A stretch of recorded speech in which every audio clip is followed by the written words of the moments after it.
district, right? Yep. And he is running for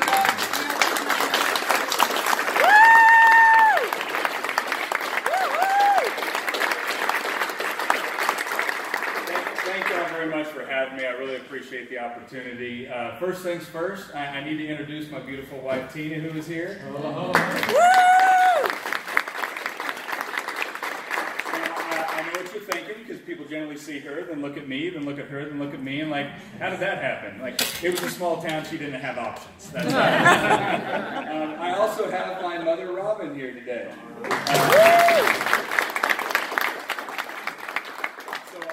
Like to say, you know, love my mom, love my dad, but anything you like about me came from mom. The part that you find mildly irritating, that's dad. That's dad. Well, again, thank you all very much for being here, and thank you for everything that you do within your community and the principles that you fight for. I always like to ask, just in case I'm not giving the same stump speech to people that have heard it 50,000 times, how many of you all have never heard me speak in person before? Okay, good, all right. You can tell the same jokes. So yeah, you can hear the same jokes. Sorry, guys. For those of you who haven't heard it, oh well. So a little bit about myself. Again, Tina and I actually got married right out of high school, about less than a year out of high school. We've been married 19 years now. We just hit 19 years May 1st. We have 3 kids. My oldest daughter, Lily, is 15. She just got her driver's permit, so stay off the road. My son, Luke, is 12. And then, did anybody here go to the Star Spangled Ball? All right, then you saw Luke grooving out. So I joke around that, you know, I'm Scots, Irish, and Portuguese, and so my wife loves all of me, but she truly fell in love with the Latin side. And all of the dancing skills went straight to Luke, so he likes to mix it up. Little Allie is 10. Here's what I will give you the down low on Allie right now when you all meet her. When you first meet her, she will be very, very quiet and reserved until she gets to know you. And then what you need to understand is that when God was handing out conversation, Allie showed up and got back in line. So you've been forewarned. I joined the military right out of high school, enlisted in the Army as an infantryman, served in the 82nd Airborne Division, 25th Infantry Division. And then after 9/11, went over to Army Special Forces, better known as Green Berets. Again, for those of you who don't know, Green Berets specialize in unconventional warfare and counterinsurgency, which really sets you up for politics in Virginia. I loved being a Green Beret. I absolutely loved it. There are not many jobs where you get to be a 25-year-old sergeant first class rolling around the desert with your Iraqi scout platoon rolling up terrorists. And one of the reasons why it was so rewarding was because you had a lot of areas in there where what our job was to do was not to go and just completely take over the war, was to actually help those people take back their communities from terrorist and criminal organizations that have been exploiting them, hurting them, and that was just incredibly rewarding. So why did I leave? On my second combat tour in 2008 is when Barack Obama got elected. And Barack Obama obviously ran on this whole idea that he was going to fundamentally change the country. And I take a great deal of pride in my country because of the fundamentals, because of the Constitution, because of the Declaration of Independence, because of the philosophy which informed those things. And I think one of the things that has really frustrated me about Republicans, about conservatives that run for office, is that we love to have the policy discussion. And believe me, I'll leave some time for questions. Getting me to talk about policy is not a problem. I'm a complete nerd on it. I'll go on. Getting me to shut up is the trick. But somewhere along the line, I think we just took for granted that everyone understood where we were coming from. And we haven't been losing elections because we're not good on policy or because we can't debate policy. I honestly believe we've been losing because we've been losing the hearts of the people of this country, especially younger people. Because younger people have been fed a caricature about who we are and what we believe. And that caricature is that if you're sitting in this room right now with a conservative philosophy, you are mean-spirited, bigoted, racist, homophobic, xenophobic, greedy, selfish, you name it. That's what they've heard about us. And if that is all you have been told and that is all you have been taught about a particular philosophy or worldview, well, then why would that person ever listen to what your monetary policy is? Right? If they've already made up in their mind that you're an evil person, that you're mean-spirited, that you're greedy, well, then whatever you have to say about taxes is irrelevant because you've got You've got bad purposes or bad intentions in mind. And what bothers me so much about that is because I honestly believe at the core of our philosophy is the concept that we believe in the inherent worth and value of the individual. We love people. That doesn't mean we always get along with everybody, but it's the whole idea of I can't see people as just some sort of mindless cog to be micromanaged by a political elite comprised of people that think they're made of finer clay than the rest of us. I can't see people that way. I can't put them into these nice, neat little political demographics. I can't look at a person based off of their skin color and think, oh, you must think this way. Or you work in this particular job, so you must believe this way. Or you're this particular gender at this particular age, so you must believe in this particular political philosophy. And more I see the left, instead of treating people like individuals, they treat people like those demographics. You got to answer one of 4 questions. What's your skin color? What's your gender? What's your sexual orientation? How much money you make? You answer those questions, they'll tell you what victim group you belong to. Right? And the reason why I find that so frustrating is because it really degrades people. By teaching them that they're nothing more than that particular victim set. And then going beyond that and teaching them to believe that the most they can expect out of life is whatever some government or whatever some politician or program is willing to hand them. You really do debase them.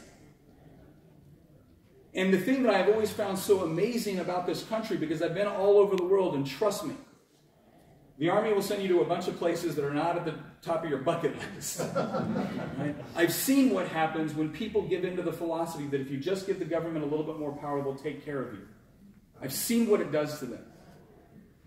And it's not even so much the outward oppression that is the horrible part. I mean, that is bad enough in and of itself. It's more the oppression of what it does to the mind and spirit of a person. When they really have convinced themselves that they are incapable of rising above circumstances, that they can't help or achieve or dream anything bigger than just mere subsistence, it diminishes them. It breeds hopelessness. So one of the things I always emphasize is that this race right now, it's not just between Nick Frietas and Tim Kaine. Ultimately, Tim Kaine is not my enemy. People are not my enemy. But that philosophy is my enemy. I despise that philosophy. And I despise it because I care about people. And I like to tell this story because I think it illustrates this point of what happens when we do get back to the philosophical discussion and then move on from there. How many of you have heard my plane story? Oh, yes. All right, good. I'm always excited when it's a room full of people I've heard. So I'm sitting on a plane, and here's how this works. If I get on a plane, God will sit me next to whoever the Marxist on the plane is. Every time. Every time. When I get on a plane, like usually for me, that's the one place where there's some solitude. I don't get the Wi-Fi. I can't answer my phone. Like I can sleep or maybe read a book. But no. Guaranteed I will sit next to somebody that desperately wants to talk politics with me at the beginning of the flight. Right? Like I can understand the last 15 minutes. Like, okay, well, we've run out of like the chit-chat. What do you think about politics? No. Beginning of a 3-hour flight, somebody wants to talk politics. So I'm sitting next to this woman who really intelligent, very nice person, dual PhD, the whole deal. Again, just a really nice, intelligent person. And almost immediately the conversation goes to politics, and she goes, well, I really love Bernie Sanders. I'm like, of course you do, right? It could not have been any other way. And so we start to talk about what we believe, different policy positions, and it's very obvious that she is a liberal progressive and I am a conservative, right? Liberty-minded conservative. And about 15 minutes into the conversation, I look at her and I said, you know what I find so fascinating about this? Is that you and I have identified a lot of the same problems, right? It's poverty, it's sickness, it's war, it's famine, it's all these things that we want to confront and combat. We're agreed on what the problems are. So we even agree on the solution, or the end state, I should say. We want people to be happy, healthy, prosperous, and free. And she's nodding her head. I said, you know what the primary difference is between you and I? You're a lot more comfortable with violence than I am. She did not appreciate it. No! Because again, the popular culture mindset is that if you're a liberal progressive, you are automatically smart, wise, compassionate, tolerant, and caring. And if you're conservative, you are automatically, again, bigoted, mean-spirited, violent, etc., etc. And so she looks at me and she goes, explain what you mean by that. And I said, well, so I'll give you an example.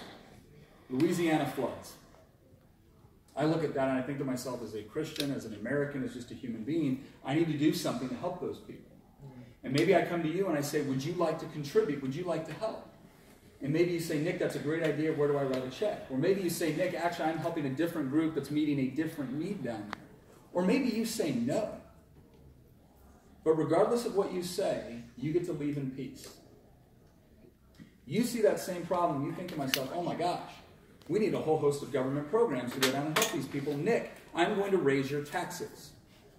What happens if I say no? You will deprive me of liberty and property.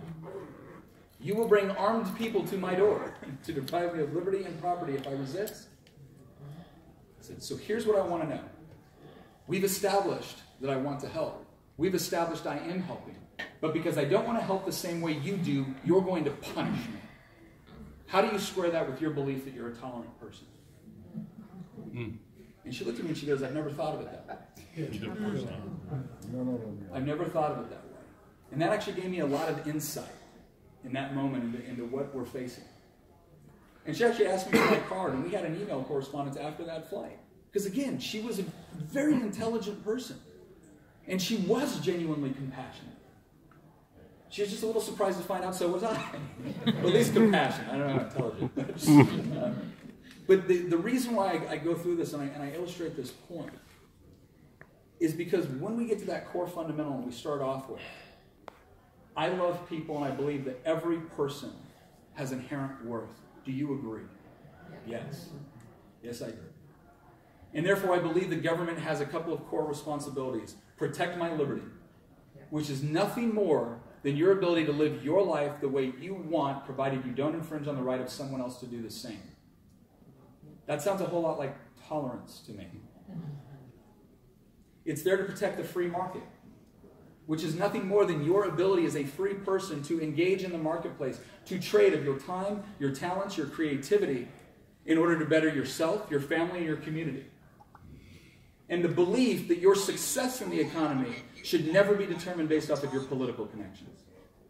It should be determined based off of how good a job do you do providing the products and services that other people want through the act of voluntary cooperation. And then finally, it is equal justice before the law. If you are equal before God, you should be equal before our courts. Amen. I don't care who you are, what your last name is. I don't care who your parents were. I don't care how much money you make. I don't care if you have political connections or not. When you stand in our court, you should be judged equal. Do you have a problem with any of that? And everyone says, no, I agree with that. Now let's talk about taxes. Because now all of a sudden, I'm not a greedy person that wants a tax cut because I just care about myself. Now there's a mutual understanding. No, the reason why I don't want the government to take any more than is absolutely necessary for the government to carry out its core and constitutional functions is because the moment it does, it is depriving you of your ability to take care of your family, yourself, and your community. Amen. It's diminishing you. Now we can talk about regulatory reform. Why? Because now it's no longer about me wanting the big evil corporation to pollute the environment. It's about going back and looking at that person that's desperately got an idea or a concept or a service that they want to provide. And the only reason they can't is not because there's not customers. The only reason they can't is because they can't get through the bureaucratic hoops. Now we can talk about education reform. Now we can talk about education reform, right? Because it's no longer me being against teachers or hating public schools. It's about wanting each child to be able to succeed and realizing that you can't do that in a government monopolized system. Every step of the way, when we start with that core philosophy and then we move to the policy, it is an entirely different conversation. So I'm going to tell one more story. I'm sorry, I like to tell anecdotes. Right? I'm going to tell one more story, and then I'll get to questions. So my wife and I were working the Republican office in 2012. And this lady comes in, and she is mad, right? And she's holding a piece of literature, and she goes, "How do I get this hate mail from coming to my house?" Like, who's sending you hate mail? Mitt Romney. Wait, Mitt's sending you hate mail? The most vanilla guy. I was just saying, I didn't know he had it in him. So I asked the question, like, well, what exactly do you find hateful about this? And so we get into a conversation. What I recognize is that when she walked into that office to confront me, to confront my wife, in her mind, we were evil or stupid and probably both, right? So the first step was, we're talking about our family. We're talking about our own experiences, because lo and behold, we weren't, neither my wife and I were born into families where we had everything handed to us. We know what it's like to grow up in broken homes. We know what it's like to be poor. We know what it's like to have the power shut off in the winter. And so that just blew her mind. Like, how could you possibly be a Republican, right? And so I explained a little bit about, again, growing up and getting married and having kids. And all of a sudden, I wasn't evil. So I must be stupid, right? That's what it was. It must be stupid. Let's follow this logically. Okay, he's not evil. I concede that. You must be dumb. And so the whole thing was, okay, well, Nick, you seem like a nice person.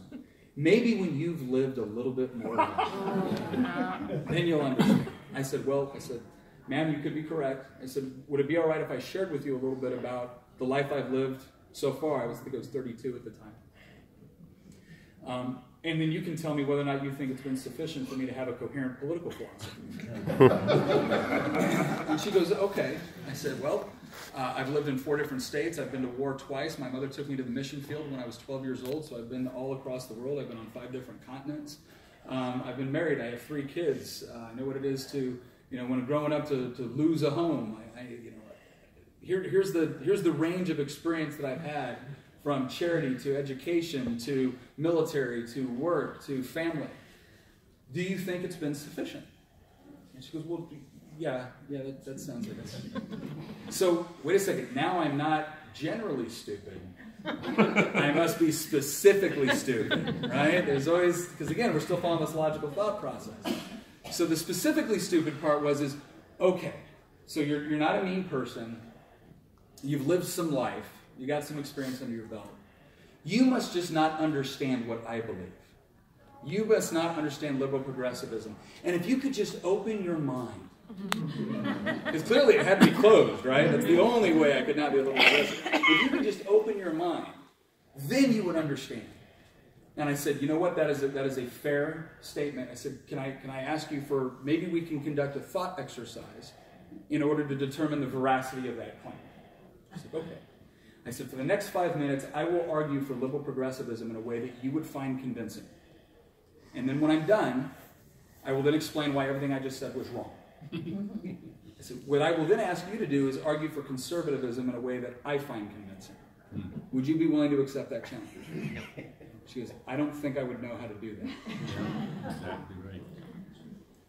And then she looks at me and she goes, I could vote for you.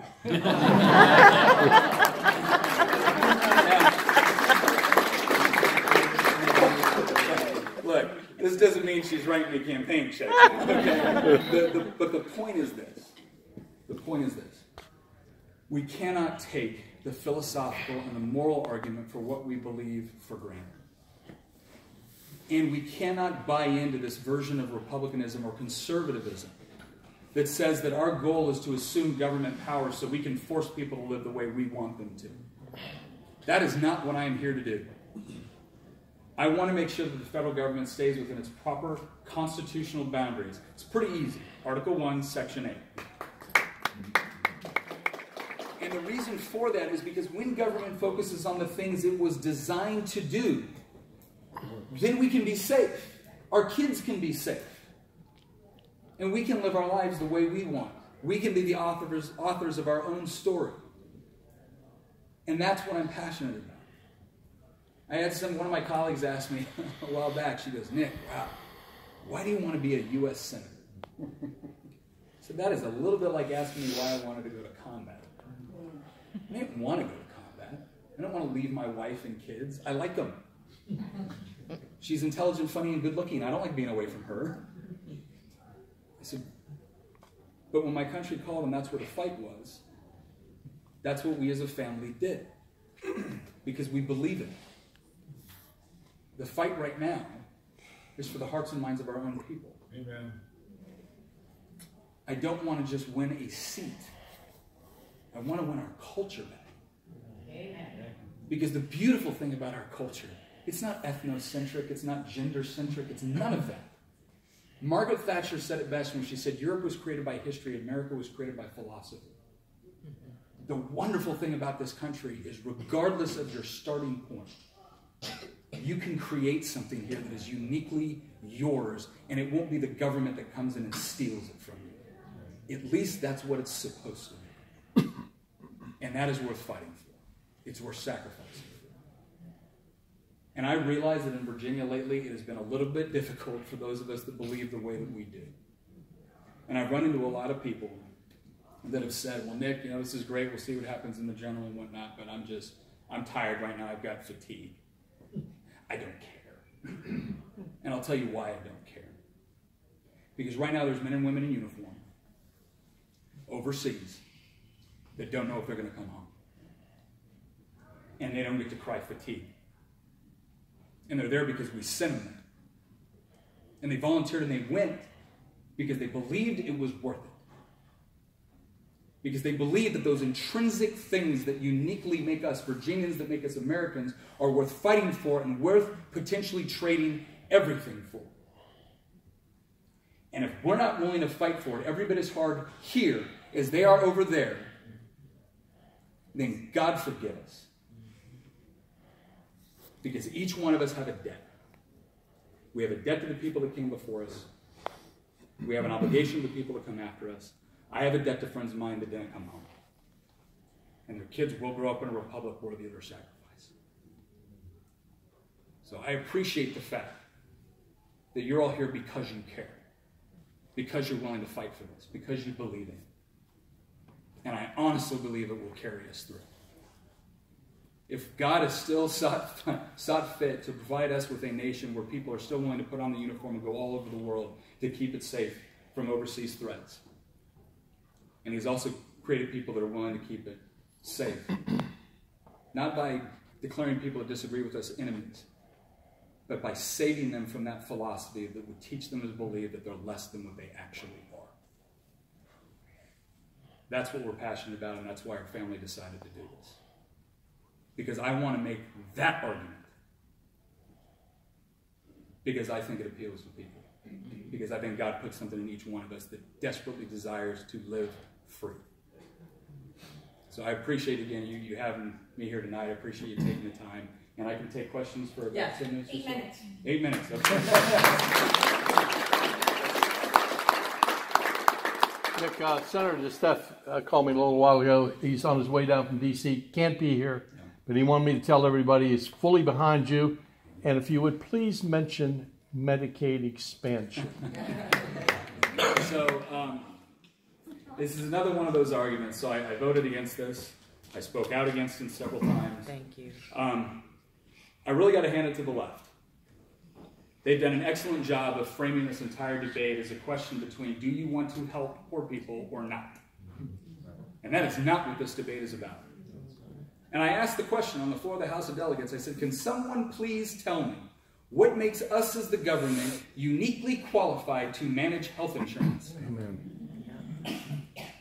If you look at every other sector of the economy where you have prices going down and quality going up and increased accessibility, what do you find? Low taxes, little government regulation, little government interference. But if you want to have prices go up, access go down, quality go down, have the government start monopolizing something. And that's what they've done. And unfortunately, that's what we've just done here in Virginia. And the thing that I am really concerned about is that not only is this going to hurt us fiscally, and I really believe it will, I think it is also going to completely fail to deliver on the medical promises that they're making. So it's like, what are we getting for the huge fiscal crisis that we're creating? Because one of the most interesting studies that was done was the one out of Oregon. where they actually did a statewide lottery, which means they had a whole group of people in Oregon that qualified and only half of them got it. So it actually provided a really interesting case study. And they went back and they looked at like 4 or 5 of the main criteria that people had used to justify Medicaid. And what they found is that there was less than a 2% overall net benefit to the people that had it, qualified and had it, versus the people that qualified and didn't. If you want to look at the areas of healthcare where you actually see quality going up and prices going down, look to the elective surgeries. LASIK eye surgery 5-7 years ago, $2,500 per eye. Now, $500 per eye, and the quality's gone up. Or the other thing I always like to use, I'm willing to bet almost everyone's got one of these. Now, they always say, well, healthcare is different. Whenever the government says something, oh, something's different, that's why we need to interfere. Don't buy it. Healthcare is a complex marketplace. This was complex to make, right? But there was a problem to be solved. The problem was people wanted to communicate more effectively and play games where little birds crashed into pigs. Right? And so millions of people, thousands of people all across the world who didn't know each other, who probably didn't agree, who probably worshiped different gods, had different political systems, worked together in voluntary cooperation to make this. And guess what? 25 years ago, there was a version of this. It was the size and weight of a brick. It had about 30 minutes of battery life, right? And only the wealthy could afford it. Did the government come in and mandate that cell phones would be a certain way or that we would do? No. The marketplace responded to the increased demand, and we found solutions. We found better ways to use scarce resources to provide the goods and services that people demanded in the marketplace. Quality went up, prices went down. You want a solution for healthcare? Stop having the government, and dear God, stop having the federal government micromanage the process. Allow the marketplace.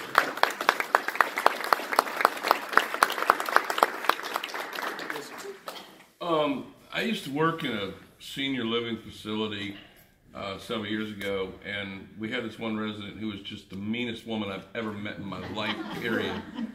And one of the topics that always come up was Social Security, Medicare. Yeah. And it was really funny because she said, well, they better not touch my Social Security. And I just leaned across the table and I said, or what? Because, I mean, you think about it, the government can basically tell every person receiving Social Security, Medicare, guess what, we're cutting your benefits in half starting next month. Yeah. And there is that much that anybody can do about it. And I was wondering about the juxtaposition with the numbers that came out today that said Medicare is going to be broke and Social Security is going to be broke right about the time I'm supposed to retire, and that just sucks. Well, yeah. and people ask me, like, what's your thing on entitlements? You're not going to touch entitlements, are you? Well, first of all, anybody that's running for elected office in this day and age that tells you they're not going to touch entitlements is lying to you and is not worthy of the public trust. So the question is what do we do? I am a big believer that when the United States government gives its word, it has an obligation to keep it. So I want to honor the word that was given to the people that we forced into this program by federal mandate and who we have created dependency. The question is what sort of options do we actually do and allow for going forward? So here's what I would do, and there's different models to do this. The question is, how do you make the math add up? But let me just give it as a quick example. If you told me today, I'm 38 years old. I know you were thinking, gosh, you look so much younger. If someone were to tell me, Nick, we will let you keep 25% of what you pay off to Social Security, but the other 75% goes to just pay for the people that are on it, and you don't get to collect on Social Security ever. I would sign that in a heartbeat. Now, is that fair? No. But am I willing to make that sacrifice if it means that we can honor the current commitments and provide future generations an option out? Yes, I am. Because if I've got to get up 75% to get 25, I'll do it because it means my kids will get to do 50-50. It means my grandkids will get to do 75-25. It means my great-grandchildren might be at a point where no longer the federal government is compelling them to go into a federally managed retirement program. Because once again, where did we ever think the federal government was capable of managing a retirement program? And here's the dirty little secret. Take the money that you would have started putting into Social Security when it first went into effect, late 30s, early 40s. Take all that money and put it into a general index fund. Not Enron, right? A general index fund. You would be a millionaire today when you retire. And that's not $1 million that, you know, they give you in increments and then you die, they take it all away. That's your money. And oh, by the way, it wouldn't have gone into a general fund that politicians then would have spent in programs that are failing to deliver on their promises. It would have gone into the private sector and actually helped create have private sector create new businesses, new jobs, new innovations, new technologies, new opportunities. So that's my answer for tackling things like Social Security. But it's also a good point that just because the government promises you something today doesn't mean they can't take it away tomorrow. They do it all the time. Yes. And I know I've got to leave. So I was just going to, the guy in the corner there had nothing to do with the last question. Okay, last question. Yes, sir. Actually, I think it's more of getting a from you, sir. Sure. I'm fed up to about here with him. Yeah.